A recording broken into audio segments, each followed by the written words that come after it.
Hi friends, welcome to the golden clove. ఈ ఛానల్లో వారంలో 2 రోజులు వీడియో ఉంటుందండి. ప్రతి బుధవారం శనివారం వీడియో ఉంటుంది. ఇంట్రెస్ట్ ఉంటే కనుక తప్పకుండా ఛానల్ని సబ్స్క్రైబ్ చేసుకోండి. అలాగే వీడియోస్ని చాలామంది చూస్తున్నారు కానీ లైక్ చేయట్లేదండి. మీరు ఇచ్చే లైక్ వల్లనే మన ఛానల్ గ్రోత్ అనేది ఉంటుంది. వీడియో చివరిదాకా చూసాక లైక్ చేద్దాంలే అని అనుకుని ఉండొచ్చు, కానీ ఈలోపు బోలెడని పనులు ఉంటూ ఉంటాయి, మర్చిపోతూ ఉంటారు కదా. రెగ్యులర్ ఫాలోవర్స్ అయి ఉంటే కనుక స్టార్టింగ్లోనే లైక్ చేయడానికి ట్రై చేయండి. ఇంకా ఇవాల్టి వీడియో ఏంటంటే మార్నింగ్ బ్లాగ్ అనేది మీతో షేర్ చేసుకుంటున్నాను. అలాగే ఒక మంచి టాపిక్ని కూడా ఈరోజు మీతో షేర్ చేసుకోవాలి అనుకుంటున్నాను. వీడియో చివరిదాకా చూడండి. కంటెంట్ ఎలా అనిపించింది అనేది కుదిరితే కామెంట్ సెక్షన్లో తెలియచేయండి. అలాగే హైప్ బటన్ ఉంది కదా, దాన్ని క్లిక్ చేయడం మాత్రం మర్చిపోకండి. అసలు ఎలాంటి రోజుల్లో ఉన్నామో మనకే అర్థం కాని స్థితిలో ఉన్నాం కదా, దేనికోసం చెప్తున్నాను అని అనుకుంటున్నారా? రీసెంట్గా మనం చూసిన కొన్ని ఫుడ్ ప్రోడక్ట్స్ అసలు ఎలా రెడీ చేస్తున్నారు, ఎలా కల్తీ చేస్తున్నారు అనేది మనం ఆల్రెడీ న్యూస్లో విని చూసి ఉంటుంటాం కదా. వాటి గురించి ఈరోజు మనం మాట్లాడుకుందాం. ఎందుకంటే వాటిని మనం ఒకవేళ వాటిని మన ఇంటి వరకు రాకుండా చూసుకోవాలి అంటే దాంట్లో ఎక్కువగా ప్రాధాన్యత ఎవరిది ఉంటుంది అంటే మదర్గా, వైఫ్గా మనదే ఎక్కువగా ఉంటుందన్నమాట. ఎందుకంటే ఎక్కువ టైం మనం కిచెన్లో ఉండేది, వంట చేసేది మనమే కాబట్టి అది ఏది మంచిది ఏది చెడ్డది అనేది కూడా చూసుకునే ఆ జాగ్రత్త పడే సిచ్యువేషన్ కూడా మన మీదనే ఎక్కువగా ఉంటుంది. అలాంటి టైంలో మనము రకరకాల ప్రోడక్ట్స్ని కొని వాడేస్తూ ఉంటాము. కొన్నేమో వెయిట్ తగ్గడానికి, కొన్ని వెయిట్ గెయిన్ అవ్వడానికి, ఇంకొకటి ఏంటంటే హెల్దీ ఫుడ్ కావాలి అనుకునే వాళ్ళు ఎక్కువగా ఆయిల్ని అవాయిడ్ చేసి గీని ఎక్కువగా వాడాలి అనుకునేవాళ్ళు, మిల్లెట్స్ ఎక్కువగా తినాలి అనుకునేవాళ్ళు, ఆర్గానిక్ ఫుడ్ మీద డిపెండ్ అయ్యేవాళ్ళు, వీళ్ళందరూ కూడా ఏం చేసినా ఎలా ఉన్నా మదరో వైఫో ఎవరో ఒకరు ఆడవాళ్ళు వంట చేసిస్తేనే తినగలుగుతారు. అలాంటి సిచ్యువేషన్లో అంటే ఆడవాళ్ళు వంట చేస్తేనే తినగలుగుతారు అనేది కాదు, వాళ్ళకు వాళ్ళు వండుకున్నా కానీ ఇవన్నీ చూసుకొని జాగ్రత్త పడి తింటూ ఉంటారు. కానీ నిజంగా మనం 100కి 100% ప్యూర్ అనుకునే ఏ ఒక్కటి కూడా నిజం కాదు అని తెలిస్తే అసలు ఏది తినాలి, ఎలా బ్రతకాలి అనేది ఒక పెద్ద ఆలోచనే కదండి మనందరికీ. కానీ ఇలాంటి వాటిని మన కిచెన్లోకి రాకుండా జాగ్రత్త పడవచ్చు అనేది ఈరోజు మనం మాట్లాడుకుందాం. దానికన్నా ముందు మీకు మా ఇంట్లో పెంచి ఒక మొక్క గురించి చెప్తానండి. అది మేము వేసింది కాదు, తమలపాకు ఉంటుందన్నమాట ఈ పాట్లో. దాని పక్కనే ఇలా చింత చెట్టు వచ్చింది. అది చిన్న మొక్కే ఉంది కానండి, చిగురు చూడండి ఎంత బాగా వచ్చిందో. ఆల్రెడీ ఒకసారి కోచాను, అయినా కానీ ఇంకొకసారి వచ్చిందనమాట. అయితే దీన్ని ఎందుకు చూపిస్తున్నానంటే కొంతమంది చింత చెట్టు ఉండొచ్చు, ఉండకూడదు అని రకరకాలుగా చెప్తున్నారు. మీలో ఎవరికన్నా తెలిస్తే కనుక అసలు ఉండొచ్చా ఉండకూడదా, ఒకవేళ ఉండకూడదు అంటే రీజన్ ఏంటి అనేది నాకు ఒకసారి మీకు తెలిస్తే కనుక కామెంట్ సెక్షన్లో షేర్ చేయండి. ఎందుకంటే నాకు కూడా తెలుసుకోవాలని ఉంది, దాన్ని ఉంచాలా ఉంచకూడదు అనేది కూడా నాకు కూడా తెలుస్తుంది. ఇంక ఇవాళ ఫుడ్ గురించి వస్తే కనుక అందులో చాలామంది హెల్తీగా తినేవాళ్ళు ఉన్నారు, అలాగే టైం కుదరక ఏదో ఒకటి దొరికింది తినేవాళ్ళం కూడా ఉన్నాము.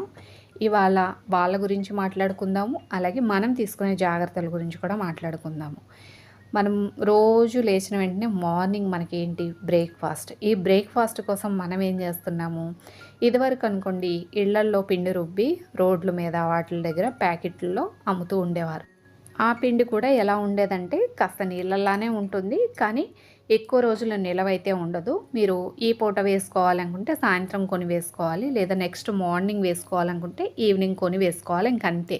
మళ్ళీ 1-2 రోజులు ఫ్రిడ్జ్లో పెడితే ఉండేదంతే. కానీ ఇప్పుడు వచ్చిన ప్యాకెట్స్ ఏంటంటే మీరు 15 డేస్ వరకు కూడా స్టోర్ చేయొచ్చు, 10 డేస్ వరకు కూడా స్టోర్ చేయొచ్చు. అలాంటి ప్యాకెట్లో పిండి వచ్చిందనమాట.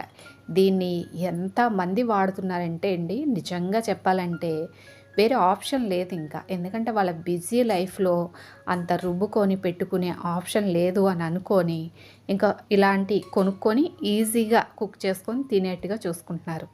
నిజానికి ఆ ప్యాకెట్లో ఉన్న ఫుడ్ అంత సేఫేనా? ప్యాకెట్లో లేకుండా ఏ ఫుడ్డు లేదు మనకి ఈ రోజుల్లో. కానీ అన్నిటినీ స్కిప్ చేయలేం, కానీ కొన్నిటినైతే స్కిప్ చేయగలుగుతాం.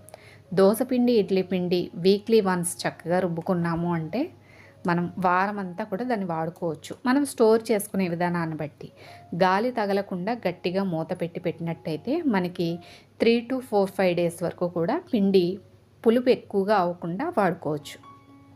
అలాగే మనం ఒక్కొక్కసారి ఒక్కొక్క దాని గురించి గ్రైండర్ కడగవసరం లేదు. అలాగే చాలా తక్కువ మంది ఉన్నారు, ఎంత తక్కువ మందికి అంత పెద్ద గ్రైండర్ వాడాలి అని అనుకునే ఆలోచన లేకుండా ఒకే రోజు పప్పుకి ఇడ్లీకి కలిపి నానబెట్టుకొని ఒకసారి ఇడ్లీకి రుబ్బుకున్న తర్వాత మళ్ళీ దాంట్లోనే దోశకు కూడా రుబ్బుకున్నాం అనుకోండి, వారంలో ఒకసారి గ్రైండర్ కడుక్కోవడం అనేది పెద్ద విషయం కాదు. మనం ఆరోగ్యంగా మన చేతులతో మనం రెడీ చేసుకున్న పిండిని వారం అంతా కూడా బ్రేక్ఫాస్ట్గా చక్కగా ఎంజాయ్ చేయగలుగుతాం. ఇందులో ఈ పిండి కూడా వాళ్ళు ఏ నీళ్ళు వాడతారు, అలాగే పిండి పులవకుండా ఉండడానికి ఎలాంటి కెమికల్స్ వాడతారు అనేది ఇంక మనం ఎవరం కూడా చెప్పలేమండి. అంటే దీన్ని మీరేమన్నా చూసారా అని మీకు అనిపించవచ్చు. చూడలేదు. టెక్నికల్గా ఆలోచిస్తే అసలు పిండి పులిసిపోకుండా అన్ని రోజులు ఎలా ఉంటుంది ఒకసారి ఆలోచించండి, చూద్దాం. అది పిండి వరకు. అలాగే ఇన్స్టెంట్ చపాతీలు అని వచ్చాయి. నేను ఆల్రెడీ చపాతీ ఎలా చేసుకోవాలి, దాన్ని ఒక 3 months వరకు ఎలా స్టోర్ చేసుకోవాలి అనేది వీడియో చేసి ఉంచాను. ఒకసారి డిస్క్రిప్షన్లో లింక్ ఉంది, చెక్ చేయండి. ఇది కూడా ఎందుకు చెప్తున్నాను అంటే, వాళ్ళు వేసిన చపాతీ పూరీలాగా పొంగుతుంది. అలాగే గంటల తరబడి చాలా సాఫ్ట్గా ఉంటుంది. దానికి కావాల్సినవి ఏవో కలిపితేనే కదండి అలా రెడీ అవుతుంది. మనం ఇంట్లో చేసుకున్నవి కాస్త గట్టిగాను ఉంటాయి, అంత పొంగవు. పొంగకపోయినా కానీ తినగలిగేటట్టే ఉంటాయి, ఆరోగ్యకరంగానే ఉంటాయి. ఏదైనా సరే అండి, మనం కొంచెం మన మైండ్కి ఆ రుచే కాకుండా ఆరోగ్యం కూడా చూసుకోవాలి అని కొంచెం ట్యూన్ చేసుకోగలిగితే వీటన్నిటిని మన ఇంట్లో అలవాటు చేసుకొని వారానికి ఒకసారి ప్లాన్ చేసుకున్నాము అంటే వారం అంతా కూడా కష్టపడకుండా ఈజీగా కుక్ చేసుకునేవి ఎన్నో మెథడ్స్ ఉన్నాయి. అంటే మన యూట్యూబర్సే కావచ్చు, బోలెడన్ని వీడియోస్ని షేర్ చేసి ఉంచారు. బయట ఫుడ్ కొంటున్నాము అంటే దాంట్లో ఎంతో కొంత మనం డబ్బుతో పాటు ఆరోగ్యాన్ని కూడా సాక్రిఫైస్ చేయగలిగితేనే కొనుక్కోవాలి. మనము తింటాము, మన ఇంట్లో ఉన్న పిల్లలకి, పెద్దవాళ్ళకి అందరికీ పెడుతూ ఉంటాం. ఎప్పుడన్నా వీకెండ్ అలా బయటకు వెళ్ళి హోటల్లో ఎంజాయ్ చేసి తిని రావడం వేరు, కానీ రోజుల తరబడి అదే ఫుడ్ మీద డిపెండ్ అవ్వడం వేరు. అలాగే ఇంకోటి ఏంటంటే, నెయ్యి విషయానికి వచ్చినట్టయితే మనం రోజు 1 లీటర్ పాలు తీసుకున్నాం అనుకోండి, వాటిని ఒక 10 నిమిషాలు చిన్న మంట మీద కాచాము అంటే చక్కగా పైన ఒక దళసరిగా మీగడ కడుతుంది. దాంతో పాటు మనం తోడు వేసుకునే పాలల్లో ఆ మేగడను కూడా వేసి తోడు వేసేసాము అంటే సాయంత్రానికి పెరుగు రెడీగా ఉంటుంది. ఆ పెరుగు మీద ఉన్న ఆ మేగడని తీసి స్టోర్ చేసుకుంటే మనకి 15 నుంచి 20 రోజుల్లో చక్కగా మనకి ఆ వారానికి సరిపడా నెయ్యి రెడీగా ఉంటుంది. నెయ్యి అంటే వేసుకోం కదండి, కొంచెమే వాడతాం. ఆ కొంచెం వాడే నెయ్యిని కూడా కల్తీ నెయ్యి కొనుక్కొని ఎందుకు వాడుకోవాలి? ఇవన్నీ మీకు తెలియవు అని చెప్పి కాదండి, నాకు తెలిసిన విషయాల్ని షేర్ చేయాలి. అలాగే ఇంకోటి ఏంటంటే, మన కిచెన్లో మనమే డాక్టర్గా ఉండాలి. అలాగే మన కిచెన్లో మనమే ఒక సోల్జర్లా ఉండాలి. ఎలాంటివి బయటవి కిచెన్లో రాకుండా చూసుకోవాల్సిన బాధ్యత మన మీదనే ఉంటుంది. ఎందుకంటే మన ఇంట్లో ఉన్నవాళ్ళు, మన పిల్లలు మన మీద ఎంత నమ్మకం ఉంటే మనం ఏది పెడితే అది తినగలుగుతారు. అంత నమ్మకంతో ఉన్న వాళ్ళకి మనం ఎంత ఆరోగ్యకరమైన ఫుడ్ ఇస్తున్నాము, ఇవన్నీ ఒక్కసారి ఆలోచించాలి అనిపించింది. మనం దేన్ని ఆపలేము, కానీ కొన్నిటిని మన చేతుల్లో ఉన్న వాటిని మాత్రం మన చేతులతోనే రెడీ చేసి పెట్టుకుందాం. ఇప్పుడు ప్రపంచాన్ని మొత్తం మార్చగలమా అంటే మార్చలేమండి, కానీ మన ఇంటి ఆరోగ్యాన్ని మనం కాపాడుకోగలుగుతాం. ఏదైనా ఆలోచన ఉంటే ఏది కూడా అసాధ్యం కానిది ఏది ఉండదండి, అన్నీ చేయొచ్చు. కాకపోతే మనం ఏమనుకుంటామంటే, మార్నింగ్ నుంచి ఈవినింగ్ దాకా ఆఫీస్కి వెళ్ళొచ్చాము, ఉన్న కాస్త టైము పిల్లలతో టైం స్పెండ్ చేద్దాం అనుకుంటాం. పిల్లలతో టైంని స్పెండ్ చేస్తూనే పిల్లల ఆరోగ్యాన్ని, ఇంట్లో వాళ్ళ ఆరోగ్యాన్ని, మన ఆరోగ్యాన్ని కూడా చూసుకోవచ్చు. ఏంటంటే వాళ్ళతో కబుర్లు చెప్తూనే కొన్ని వెల్లుల్లిపాయలు, అల్లం వెల్లుల్లి పేస్టో రెడీ చేసుకోవడానికి, దానికి పొట్టు తీసుకోవడానికి అలా కబుర్లు చెప్తూనే చేసుకోవచ్చు. అల్లం వెల్లుల్లి పేస్ట్ బయట నుంచి కొనుక్కొస్తూ ఉంటాం. నిజంగా చెప్పాలి అంటే మనం మిక్సీలో వేసే అల్లం వెల్లుల్లి పేస్ట్కి, కొన్న అల్లం వెల్లుల్లి పేస్ట్కి ఆ స్మెల్ అనేది ఎంత తేడా ఉంటుందో వంట చేసే ప్రతి వ్యక్తికి తెలుసు అన్నమాట. ఇక్కడ ఆడ మగ అనేది కాదండి, వంట చేసే వాళ్ళు ఎవరికైనా తెలుస్తుంది.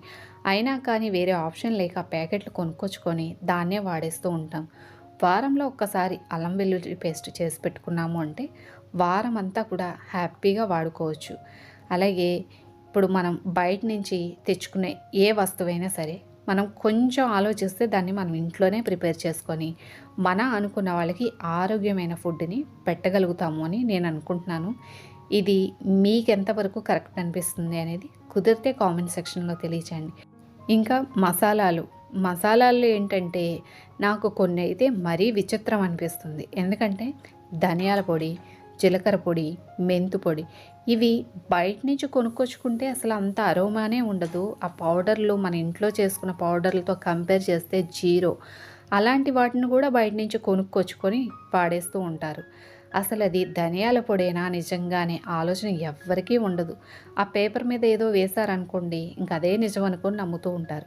ప్యాకెట్ మీద అన్ని రకాలుగా రాస్తేనే కదా మార్కెట్లోకి ఆ ప్యాకెట్ వస్తుంది, మన ఇంట్లో మనం తెచ్చుకోగలుగుతాము. కానీ అందులో ఎంతవరకు నిజం ఉన్నదనేది ఎవరన్నా ఆలోచించగలుగుతున్నారా? నిజంగా చెప్పాలంటే మనకి ఫుడ్ వల్లనే 100 రోగాలు వస్తాయి, 100 రోగాలు తగ్గుతాయి కూడా. ఇవి తగ్గాలి, పెరగాలి ఏదైనా సరే కానండి మన చేతిలోనే ఉంటుంది. కొంచెం ఆలోచించుకోగలిగితే పని చాలా ఈజీ. అంటే మేము ఉద్యోగం చేస్తున్నాము, అసలు ఎక్కడ ఈజీ అండి, ఒక పక్క పనమ్మాయిని పెట్టుకున్న పని తెవలట్లేదు అనుకుంటారు. నిజంగా చెప్పాలంటే మనం దేనికైనా టైం సెట్ చేసుకుంటే టైము 100% యూటిలైజ్ చేసుకున్న వాళ్ళం అవుతాం. ధనియాల పొడి చేయాలంటే ఎంతసేపు చేస్తాను చెప్పండి? చిన్న మంట మీద వేయించినా కానీ 3 to 4 మినిట్స్లో ధనియాలు వేగిపోతాయి. అవి చల్లారేగా మిక్సీ పట్టుకొని డబ్బాలో పెట్టుకున్నామంటే ఫ్రెష్గా ఉన్న కొరియాండర్ పౌడర్ మన ఇంట్లోనే ఉంటుంది. సేమ్ అలానే జీలకర్ర కూడా, అలాగే మెంతులు కూడా. వీటిని కూడా మార్కెట్ నుంచి కొనుక్కొచ్చుకోవడము, రోగాలను తీసుకొచ్చి కబోర్డ్లో పెట్టుకోవడం అంత అవసరం అంటారా మనకి? ఒకసారి ఆలోచిద్దాం. ఇదంతా నిజమైన మదర్ అంటే ఇలానే ఉండాలి అని నేను అనుకుంటున్నాను. అంటే ఇలానే అంటే అందరికీ సాధ్యం అవుతుందా అండి అని మీరు అనుకోవచ్చు. నిజం చెప్పాలి అంటే మనకు ఒంట్లో బాగోకపోతే ఏం చేస్తాము? 2 పూటలు అప్పుడు ఎలాగో ఖాళీగా కూర్చుంటాం. అదేదో ఆరోగ్యంగా ఫుడ్ తీసుకుంటే ఆ 2 పూటలు ఖాళీగా కూర్చునే పని ఉండదుగా. చక్కగా 10-15 నిమిషాల్లో మన ఇంట్లోకి కావాల్సింది మనమే రెడీ చేసుకోవచ్చుగా. ఇన్నాళ్ళలాగా పుల్లల పొయ్యిలు ఊదే అవసరమూ లేదు. అలానే ఇదివరకటి రోజుల్లాగా దంచుకు తినే అవసరం కూడా లేదు. చాలా ఈజీ అయిపోయింది కుకింగ్. అయినా కూడా ఇంకా ఈజీ అనుకుంటూనే ఉన్నాం. దీన్ని ఒకసారి ఆలోచిద్దాము మనం అందరం కూడా. మీకు ఎలా అనిపించింది అనేది కామెంట్ సెక్షన్లో తెలియచేయండి. ఇక్కడేంటంటే మన సబ్స్క్రైబరు సత్యకళ గారు అడిగారనమాట, ఫిల్టర్ కాఫీని ఎలా చేస్తారు అని. నిజం చెప్పాలి అంటే ఈరోజు నేను షూట్ చేసింది కాదండి ఇది ఆల్రెడీ మీరు చూసిన క్లిప్పింగే. కాకపోతే ఏంటంటే డీటెయిల్డ్గా ఎక్స్ప్లెయిన్ చేద్దాము అని చెప్పి మళ్ళీ ఈ వీడియోలో దాన్ని యాడ్ చేశాను. ఇంకా ఫిల్టర్ కాఫీ కోసం ఏంటంటే ఆల్రెడీ పొయ్యి మీద నీళ్లు పెట్టున్నాను. ఇక్కడ నేను తీసుకున్న కాఫీ ఫిల్టరు మరీ చిన్నది కాదు, అలానే పెద్దది కూడా కాదు, మీడియం సైజ్ అనమాట. దాంట్లో పావంతు వరకు కూడా కాఫీ పౌడర్ని వేస్తాను. మరి సగానికి వేసుకోకూడదు, పావంతు మాత్రమే వేసుకోవాలి. అప్పుడే మనం ఈ 75% కూడా వాటర్ని పోసుకోవచ్చు. అప్పుడు ఏమవుతుందంటే స్లోగా దిగుతుంది. అలాగే ఇది స్లోగా దిగడానికి కూడా టెక్నిక్ ఉంటుందండి. ఇది మనం మరీ గట్టిగా ప్రెస్ చేసాము అంటే వాటర్ అసలు కిందకి దిగవు. అలా అని చెప్పి ప్రెస్ చేయకుండా ఉంచాము అంటే ఉత్తి నీళ్ళే ఫిల్టర్ అయిపోతాయి అన్నమాట. అయితే దీన్ని ఏం చేయాలంటే జస్ట్ దీంతో ఒక్కసారి ఈ విధంగా ఈవెన్గా స్ప్రెడ్ చేసుకోవాలి. అంటే కొంచెం ఫిల్టరు కొంచెం లేట్గా దిగితే మనకి ఆ ఫిల్టర్లో ఉన్న ఆ కాఫీ ఫ్లేవర్ అంతా కూడా మనకి లిక్విడ్ రూపంలో బయటకు వస్తుందన్నమాట. అలా రావడం కోసం ఏంటంటే లూజ్గా వదిలేయకుండా జస్ట్ ఇలా ఒక్కసారి ప్రెస్ చేసుకోవాలి. మరీ గట్టిగా ప్రెస్ చేసామనుకోండి ఫిల్టర్ అస్సలు కాఫీ అనేది ఫిల్టర్ అవ్వదు, పైన నీళ్లు ఉండిపోతాయి, అడుగుకి మాత్రం ఒక చుక్క కూడా దిగదు. మరీ ఎక్కువ కాకుండా ఇలా స్లోగా ప్రెస్ చేసుకోవాలి. చూసారు కదా, లాస్ట్ నేను ఒక పావంతు వేసాను అనమాట. మిగతా 75% కూడా వాటర్ని ఫిల్ చేస్తాను. నీళ్లు కూడా బాగా బాయిల్ అవుతూ ఉండాలి, అంత వేడిగా ఉన్న నీళ్ళనే పోసుకోవాలి. నేను తీసుకున్న మీడియం కాఫీ ఫిల్టర్ ఇది. దీనికి ఒకవేళ మీకు స్పూన్స్ లెక్కలో చెప్పాలంటే ఒక 5 టీ స్పూన్స్ అలా వేసాను అనమాట కాఫీ పౌడరు. దీన్ని ఫుల్గా వాటర్తో ఫిల్ చేసుకోవాలి. చూసారు కదా, ఇప్పుడు చూడటానికి ఇలా ఉంది కానీ కాసేపటికి స్లోగా ఆ డికాషన్ అనేది దిగుతుంది. కాకపోతే ఈ ఫిల్టర్ కాఫీకి అలవాటు పడ్డ వాళ్ళు ఇన్స్టెంట్ కాఫీని తాగలేరండి. నాకైతే మాత్రం ఫిల్టర్ కాఫీ అంటే చాలా ఇష్టం. కాకపోతే ఇది ఏంటంటే కొంతమంది పాలు ఇరిగిపోతూ ఉంటాయి అంటారు. అలా పాలు విరగకుండా ఉండాలంటే స్టవ్ ఆన్ చేసుకొని గిన్నె పెట్టి కొన్ని నీళ్ళని పోసుకోవాలి ఫస్ట్, తర్వాత పాలను పోసుకోవాలి. పాలు అంటే ఇంక మనం డికాషన్ ఎంత ఇష్టపడతామో దానికి తగ్గట్టుగా వేసుకోవచ్చు. కానీ ఇవాళ నేను చేసిన కాఫీ అయితే గనక మీడియం సైజు, అలాగే పావంతు కాఫీ పౌడర్ అని చెప్పాను కదా, అది 3-4 కప్స్ వరకు వస్తుంది. బాగా స్ట్రాంగ్గా తాగేవాళ్ళైతే గనక 2-3 కప్స్ వరకు వస్తుందన్నమాట. మా ఇంట్లో అయితే గనక స్ట్రాంగ్గానే తాగుతాము. ఇంక ఇది చూసారు కదా, కొద్దిసేపటికి ఈ విధంగా మనకి అడుక్కి డికాషన్ అనేది దిగుతుంది. పాలు పొంగుతున్నాయి అనుకున్న టైంలో దీంట్లో పంచదార వేశాక ఇప్పుడు మనకి ఎంత స్ట్రాంగ్గా అయితే కాఫీ ఇష్టపడతామో దానికి తగ్గట్టుగా ఈ డికాషన్ని వేసుకోవడమే. డికాషన్ వేసిన తర్వాత ఊరికే పొంగనివ్వకూడదు. జస్ట్ అలా తెల్లగా అవుతుంది అనుకున్నప్పుడు స్టవ్ ఆఫ్ చేసుకోవాలి. పొంగనిచ్చాము అంటే పాలు విరిగిపోతాయి అన్నమాట. జస్ట్ అలా తెల్ల కాగేటప్పుడు ఈ విధంగా మనం గ్లాస్లో వేసుకొని సర్వ్ చేసుకోవడమే. విరిగిపోకుండా చాలా చక్కగా వస్తుందండి కాఫీ. చాలా బాగుంటుంది. ఫిల్టర్ కాఫీ ఇష్టం ఉన్న వాళ్ళైతే బాగా ఎంజాయ్ చేయగలుగుతారు. సత్యకళ గారు, మీకు అర్థమయ్యేట్టుగానే ఈ కాఫీని చెప్పానని అనుకుంటున్నాను. మీరు కూడా కాఫీ ఫిల్టర్కి తీసుకొని చక్కగా ఈ కాఫీని ఎంజాయ్ చేయండి. ఇది మొన్నటి క్లిప్పింగే, కాకపోతే కొంచెం కొలతల్లో బాగా షేర్ చేద్దామని చెప్పి మళ్ళీ యాడ్ చేశాను అనమాట. ఇంక ఇక్కడ సాయంత్రం అయ్యేటప్పటికి కొంచెం స్వీట్ ఏదన్నా చేయాలి అని అనుకున్నాను. లంచ్ బాక్స్ హడావుడి అయిపోయింది. పులిహోర చేస్తాను చూసారు కదా, పీనట్ చట్నీ చేశాను, అలాగే అట్లు కూడా వేశాను. ఇంకా సాయంత్రానికి కొంచెం స్వీట్ చేస్తున్నాను అనమాట. బీట్రూట్ స్వీట్ అనేటప్పటికి అందరూ కూడా స్మెల్ వస్తుంది, తినలేము అని అనుకుంటూ ఉంటారు. కానీ ఈరోజు నేను చెప్పబోయే స్వీట్ అయితే చాలా బాగుంటుంది. ఒకసారి ట్రై చేయండి. ట్రై చేశాక ఎలా వచ్చింది అనేది కామెంట్ సెక్షన్లో తెలియచేయండి. ఎందుకంటే నేను ఇది కొంచెమే చేశాను, అసలు వెంటనే ఖాళీ అయిపోయింది. అంత టేస్ట్గా ఉంది. ఒక్కసారి మీరు కూడా ట్రై చేయండి. దీనికోసం ఏంటంటే ఒక 3 మీడియం సైజు బీట్రూట్లు తీసుకొని ఫస్ట్ బీట్రూట్ని వాష్ చేసుకోవాలి. ఎందుకంటే బాగా మట్టి ఉంటుంది కదా, స్కిన్ పీల్ చేయకముందే వాష్ చేసుకోవాలి. దాని తర్వాత స్కిన్ అంతా కూడా పీల్ చేసేసుకోవాలి. ఇలా పీల్ చేసుకునే టైంలో మీకు ఏమైనా మట్టి అనిపిస్తే కనుక మళ్ళీ ఇంకొకసారి వాష్ చేసేయండి. ఎందుకంటే మనకి బీట్రూట్ అనేటప్పటికి సన్నని మట్టి ఉంటుంది పైన కనిపించకుండా. శుభ్రం కడుక్కున్న తర్వాత ఇలా పెద్ద సైజు హోల్స్ ఉన్న గ్రేటెడ్ ఉంటుంది కదా, దాంతో గ్రేట్ చేసుకోవాలి. మనం మిక్సీలో వేసైనా కూడా చేసుకోవచ్చు, లేదంటే ఇలా గ్రేట్ చేయడం వల్ల ఏంటంటే ఈవెన్గా కుక్ అవుతుందన్నమాట. మిక్సీలో అనుకోండి ఒక ముక్క పెద్దగా ఒక ముక్క చిన్నగా వస్తుంది కదా, దానికన్నా ఇది ఈజీ. లేదు మా దగ్గర చాపర్ ఉంది అనుకుంటే చాపర్లో వేసేయండి, అలా అయినా కూడా బాగానే ఉంటుంది. అసలు మా పిల్లలు బీట్రూట్ దగ్గరికి రానివ్వరు అనుకున్న వాళ్ళు ఉంటారు చూడండి, అలాంటి వాళ్ళు కూడా ఒకసారి ట్రై చేసి చూడండి, మీకే అర్థమైపోతుంది. ఇది మొత్తం ఈ విధంగా సన్నగా గ్రేట్ చేసేసుకోవాలన్నమాట. అలాగే మనం కావాలి అనుకుంటే దీంట్లో క్యారెట్ కూడా మిక్స్ చేసుకోవచ్చు, కానీ నేను ఈరోజు అచ్చంగా బీట్రూట్తో మాత్రమే చేస్తాను. చూసారు కదా, ఈ విధంగా రెడీ చేసుకోవాలి. చూడటానికి ఇలా గ్రేట్ చేసినప్పుడు బీట్రూట్ ఎంత బాగా కనిపిస్తుందో కదా, నాకైతే మాత్రం కాసేపు అలా చూస్తూ ఉండాలనిపిస్తుంది. దాని కలర్ అంత బాగుంటుందండి, షైనింగ్ అవన్నీ కూడా. ఇగోండి ఇలా రెడీ చేసుకోవాలి. ఇప్పుడు స్టవ్ ఆన్ చేసుకొని నాన్ స్టిక్ ప్యాన్ ఉంటే కనుక అది పెట్టుకోండి. ఎందుకంటే అది స్టిక్ అవ్వకుండా ఉంటుందన్నమాట. స్టిక్ అవ్వకుండా ఉంటుంది. మనం పోసిన నెయ్యి కూడా చక్కగా దానికి అతుక్కుపోకుండా మన హల్వాలో చక్కగా కలుస్తుందన్నమాట. ఇప్పుడు మనం తీసుకున్న 3 మీడియం సైజ్ బీట్రూట్స్ కదా, దానికి ఒక 3 టేబుల్ స్పూన్ వరకు నెయ్యిని పోసుకోవాలి. నెయ్యి కాగిన తర్వాత ఇప్పుడు ఇందులోకి ఒక పిటికెడు సన్నగా చాప్ చేసుకున్న బాదం ముక్కల్ని వేసుకోండి. అయితే మనం కాజు బాదం ఒకేసారి వేస్తామనుకోండి, బాదం వేగడానికి టైం పడుతుంది. అందుకని ముందు బాదాన్ని వేస్తాను.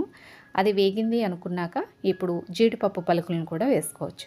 మనకి ఇందులో ఇవేమీ వద్దనుకుంటే అలా అయినా కూడా తినచ్చండి, లేదు అంటే ఈ జీడిపప్పు బాదంనైనా కూడా వేసుకోవచ్చు. మీ ఇష్టానికి తగ్గట్టుగా చేసుకోవచ్చు. ఇలా జీడిపప్పు బాదం దోరగా వేగిన తర్వాత ఫస్ట్ సగం తీసి వేరే ప్లేట్లోకి పెట్టుకుందాం. మిగతా సగం ఉంటాయి కదా, ఆ సగం మనం హల్వాలోనే మిక్స్ చేసుకోవాలి. అందుకని చెప్పి మిగతా సగాన్ని అలా నేతిలోనే ఉంచేసేయాలన్నమాట. ఇప్పుడు మనం గ్రేట్ చేసుకున్న బీట్రూట్ తురుము ఉంది కదా, ఆ తురుముని ఇందులోకి వేసుకొని బీట్రూట్ నుంచి నీళ్ళు వచ్చి ఆ నీళ్ళన్నీ కూడా ఎగిరిపోయి ఇది దగ్గరికి అయ్యేంత వరకు చిన్న మంట మీద ఈ నేతిలోనే వేయించుకోవాలి. మనం ఈ హల్వాని రెడీ చేయడంలో ఆ టేస్ట్ మొత్తం ఈ వేయించడంలోనే ఉంటుందన్నమాట. ఇది ఎంత బాగా వేగితే మనకి బీట్రూట్ హల్వా అంత టేస్ట్గా ఉంటుంది. అలాగే ఇంకోటి ఏంటంటే బీట్రూట్ స్మెల్ వస్తుంది అంటారు కదా, ఆ స్మెల్ కూడా రాకుండా ఉంటుందన్నమాట. ఈ విధంగా వేయించుకోవాలి. మనం పోసిన నెయ్యి పైకి తేలేంత వరకు వేయించుకోవాలి. అలా వేగిన తర్వాత మనకి ఇంట్లో కూర గరిటెలు గుంట గరిట అంటారు కదా, దాంతో 1.5 పంచదార కానీ బెల్లం తురుమును కానీ వేసుకోవాలి. సేమ్ అదే గరిటతోటి మన ఇంట్లో కనుక ఉంటే మిల్క్ పౌడర్ని కూడా వేసుకోవచ్చు. లేదు అనుకుంటే ఈ ప్లేస్లో మీరు అదే గరిటతోటి చిక్కటి కాచి చల్లార్చిన పాలనైనా కూడా వేసుకోవచ్చు. వేసుకొని ఒకసారి బాగా కలుపుకోవాలన్నమాట. అయితే మీరు పాలు పోసారనుకోండి ఆ టేస్ట్ వేరే ఉంటుంది. ఒకవేళ మిల్క్ పౌడర్ వేస్తారనుకోండి ఆ టేస్ట్ ఏంటంటే మనకి కొంచెం కోవా ఫ్లేవర్ అలా వస్తుందన్నమాట. మీకు ఏది అవైలబుల్ ఉంటే అది వేసుకోండి. మనం పోసిన నెయ్యి సపరేట్ అయ్యేంత వరకు, పంచదార పాకం కొంచెం థిక్నెస్ వచ్చేంత వరకు చిన్న మంట మీద కలుపుతూ ఉడకబెడితే కొద్దిసేపటికి ఈ విధంగా రెడీ అవుతుంది. చివరిగా మనం పైకి తీసి పెట్టుకున్న జీడిపప్పు పలుకులు ఉన్నాయి కదా, వాటితోటి గార్నిష్ చేసుకొని సర్వ్ చేసుకోవడమే. ఇది వేడిగా తింటే ఒక టేస్ట్, చల్లగా తింటే ఒక టేస్ట్. మీకు ఇష్టానికి తగ్గట్టుగా దీన్ని సర్వ్ చేసుకోవచ్చు అన్నమాట. ఒకవేళ మీరు హెల్దీ వర్షన్లో చేయాలి అనుకుంటే సేమ్ క్వాంటిటీలో మీరు బెల్లం వేసుకొనైనా చేసుకోవచ్చు. బెల్లం వేస్తే కొంచెం టేస్ట్ మారుతుంది, కానీ హెల్త్కి మంచిది. పంచదార వేస్తారనుకోండి టేస్ట్ బాగుంటుంది, అన్హెల్దీ. సో మీ ఇంట్లో తగ్గట్టుగా మీరు దీన్ని అడ్జస్ట్ చేసుకొని వేసుకోవచ్చు అనమాట. ఇంక నేనైతే ఇది రెడీ చేసిన తర్వాత ఇంకా ఎలాగో పూజ చేసుకున్నాను కదా, ఇంకా ప్రసాదంగా పెట్టొచ్చు అని చెప్పేసి కప్లో వేసాను. చూడండి ఎంత బాగుందంటే, చూడటానికి ఎంత బాగుందో టేస్ట్ కూడా అంతే బాగుంటుంది. నేను చెప్పిన కొలత ప్రకారం చేసి చూడండి. మీరు ఇప్పటి వరకు వంట చేయడం మీకు రాదు అనుకున్నా కానీ మీరు ఈ హల్వాని అయితే మాత్రం చాలా బాగా చేయగలుగుతారు. ఒకసారి ట్రై చేయండి. ఇంట్లో పనంతా అయిపోయిన తర్వాత ఒక బ్లౌజు డెలివరీ ఇచ్చేది ఉంది. ఇంకా దాన్ని మీతో షేర్ చేసుకుందాము అని చెప్పి ఇంకా ఈ క్లిప్పింగ్ని కూడా యాడ్ చేశానమాట. అయితే ఇది చాలా అంటే చాలా బడ్జెట్ ఫ్రెండ్లీ డిజైను, చాలా బాగుంటుందండి. ఇది ఇంకా క్లాత్ కొంచెం బ్లౌజ్ పీస్ క్లాత్ అనేది అంత బాగాలేదు, అందుకని మీకు వర్క్ కొంచెం దగ్గరికి వచ్చినట్టు కనిపించవచ్చు. కానీ నిజంగా చెప్పాలంటే ఇది మనకి ఆప్ పట్టు కానీ లేకపోతే రా సిల్క్ కానీ ఉంటుంది చూడండి, అలాంటి వాటి మీద వేస్తే ఈ వర్క్ చాలా అంటే చాలా నీట్గా వస్తుందన్నమాట. ఇంకా శారీలో వేరే కలర్ ఆప్షన్ ఏమీ లేకపోవడం వల్ల శారీలో ఏ కలర్ అయితే ఉందో జరీ అదే కలర్ తోటి డిజైన్ అనేది వేయడం జరిగింది. ఇదైతే కనుక శ్రావణ శుక్రవారం రోజు కాకుండా దానికి ముందు రోజు డిజైన్ చేసిన బ్లౌజ్ అనమాట. ఇంకా డెలివరీ ఇచ్చే ముందు ఇంకా వీడియో తీసుకున్నాను. ఒకవేళ మీకు ఈ వర్క్లు ఏమన్నా చేయించుకోవాలి అని అనిపిస్తే కనుక స్క్రీన్ పైన నెంబర్ ఉంది కదా, దానికి వాట్సాప్ మెసేజ్ కానీ ఫోన్ కాల్ కానీ చేయొచ్చు. అలాగే రాజమండ్రి కానీ దివాన్ చెరువు చుట్టుప్రక్కల కానీ ఉన్న వాళ్ళైతే గూగుల్లోకి వెళ్ళి ఎస్ఆర్కే ఎంబ్రాయిడరీ వర్క్స్ అని టైప్ చేస్తే మా అడ్రస్ వస్తుంది, అలా అయినా కూడా వర్క్ చేయించుకోవచ్చు. ఇంక ఇదైతే లంగా జాకెట్ అండి. ఇది 12 ఇయర్స్ పాపకి ఐరన్ పిల్స్ పెట్టి ఈ విధంగా డిజైన్ చేస్తాము. చూడటానికి చాలా బాగుంది కదా. కొంచెం శ్రమ అనిపించినా కానీ ఫినిషింగ్ చాలా బాగా వచ్చింది అనిపించింది. పనంతా అయిపోయిన తర్వాత తీసుకెళ్ళిన వాళ్ళకి కూడా బాగా నచ్చింది. కాకపోతే వాళ్ళకి ఏంటంటే బ్లౌజ్ నేను ప్లెయిన్గా కనిపిస్తుందండి, ఏదైనా వర్క్ వేయించుకోండి అంటే ముందు వద్దన్నారు. తర్వాత ఏదైనా వర్క్ ఉంటే బాగుండు అని తర్వాత అన్నారు. కానీ కుట్టిన తర్వాత ఏం వేయలేం కదా, ఏదన్నా స్టోన్స్ ఏమన్నా స్టిక్ చేసుకుంటానులే అని చెప్పి తీసుకెళ్లారనమాట. ఇంకా వరలక్ష్మి వ్రతం పూజ ఆ రోజు నేను ఎలా అలంకరించానో ఒకసారి మీతో షేర్ చేసుకుంటాను చూడండి. ఈ విధంగా పూజ చేసుకున్నాం అనమాట ఆ రోజు. అదండి ఇవాల్టి వీడియో మీ అందరికీ నచ్చింది అనుకుంటాను. నచ్చితే కనుక తప్పకుండా లైక్ చేయండి. కొత్తవారైతే కనుక ఛానల్ని సబ్స్క్రైబ్ చేసుకోండి. మరొక మంచి వీడియోతో వచ్చే శనివారం మళ్ళా కలుద్దాము. Thank you for watching video.